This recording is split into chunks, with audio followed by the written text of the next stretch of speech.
Hello बच्चों, let's read the question.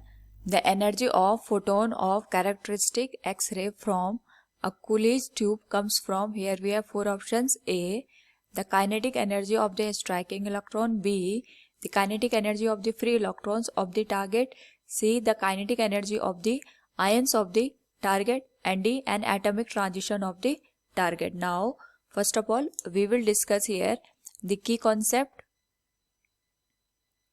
and here the key concept is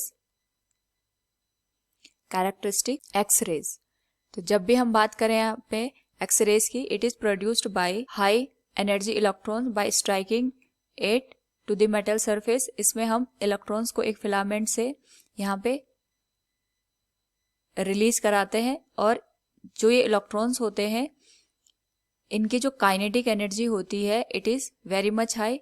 यहाँ पे एक मेटल सरफेस लिया जाता है, और इस मेटल सरफेस पे जब ये इलेक्ट्रॉन यहाँ पे स्ट्राइक करते हैं उसके रिस्पेक्ट में यहाँ पे रेडिएशन प्रोड्यूस होता है.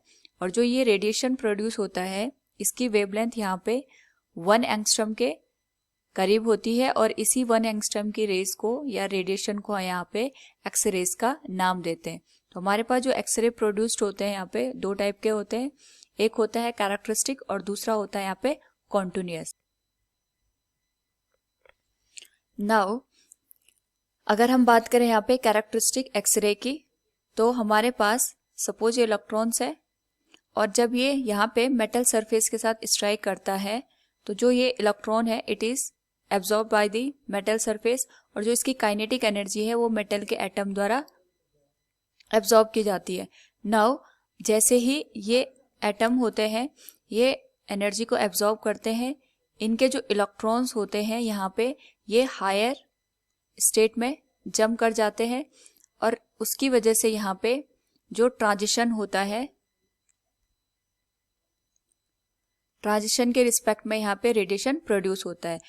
We can understand it by an example कि सपोज हमारे पास ये एटम है, ये इसका न्यूक्लियस हो गया, और ये इसके बाहर दो ऑर्बिट हम कंसिडर करते हैं.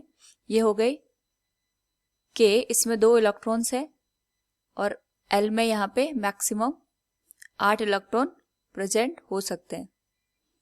तो जैसे ही यहाँ पे हाई एनर्जी इलेक्ट्रॉन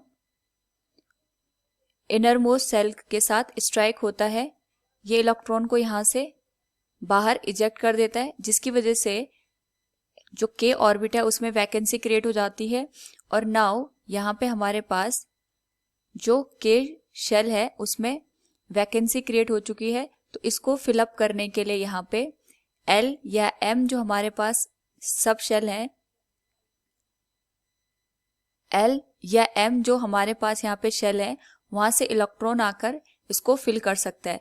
यानी यहाँ पे एक तरीके से हायर ऑर्बिट से यहाँ पे लोअर ऑर्बिट में एनर्जी का या इलेक्ट्रॉन का ट्रांजिशन हो रहा है. तो इसके रिस्पेक्ट में यहाँ पे एनर्जी रेडिएट होती है, और इसी रेडिएशन की वजह से यहाँ पे कैरेक्टरिस्टिक एक्सरे फॉर्म होते हैं. So from the given question अगर हम यहाँ पे देखें, we can say here the energy of photon of characteristic X-ray from Coolidge tube comes from an atomic transition in the target. Option D will be the correct answer. Hope all you understood it. Thank you and best of luck.